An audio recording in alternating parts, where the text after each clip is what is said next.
санитардык талаптарга жооп бериш үчүн ушу бычак менен доскалар деген маркировка деп коет, белгилениш керек.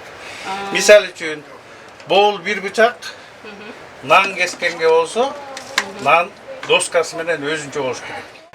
Каракол шаарына караштуу эс алуучу жайлардын бүгүнкү күндөгү абалын текшерүүгө көрүлгөн иш-аракеттер эс алуучулардын коопсуздугун көзөмөлдөө, туризмди өнүктүрүү жана эң башкысы экологияны коргоо максатын көздөп, ага ылайык эскертүүлөр да берилди.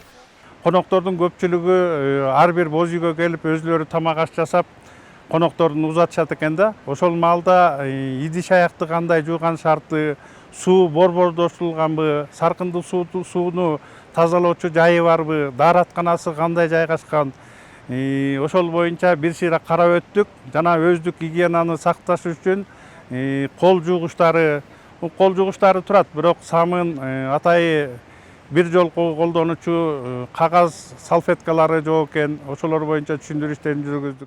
Текшерүүдө эс алуучу жайлардын ээсине коюлуучу талаптар айтылып, мейманканалардын жумушчу тобунун ар бири медициналык текшерүүдөн өтүлүшү шарт экендиги, иштетилип жаткан эс алуучу жайдын коопсуздугуна, керектелүүчү жабдыктардын толук болушуна жана ошондой эле мейманканадан чыккан саркынды суулардын, таштандылардын чыгышы экологияга зыянын тийгизбөөсү керектигин баса белгилеп түшүндүрүү иштери жүргүзүлдү.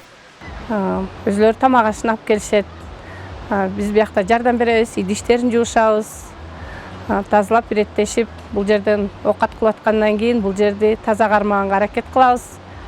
Өкмөттүн койгон талабын аткарабыз, сөзсүз.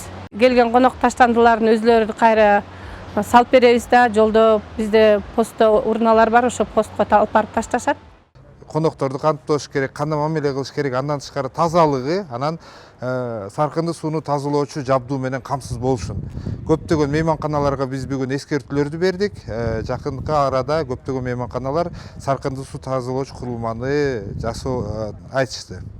Булар мына эң биринчилерден болуп саркындуу сууну тазалоочу курулманы коюшту. Эми бул Каракол шаарында керектүү саркынды тазалоочу курулмалар чоңу да, бул 40 кишилик. Булар алдын ала кийин дагы курулма куруп үй куруп калабызбы, жатакана куруп калабызбы деген максатта коюшуптур. Мунун баасы $6000 экен.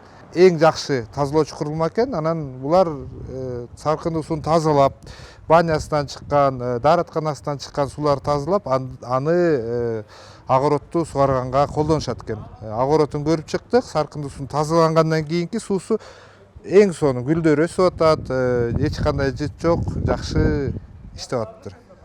Эс алуучу жайлардын сапаты айтылган талаптарга жооп бербесе, ал үчүн чара көрүлөрүн, жумушчу топ медициналык кароодон өтпөсө, жумушчулардын ар бирине 3000 сом жана аларды жетектеген ишкерге 13000 сом. Ал эми санитардык талаптарды аткарбаса, ал үчүн да 13000 сом айыппул салынарын эскертишти.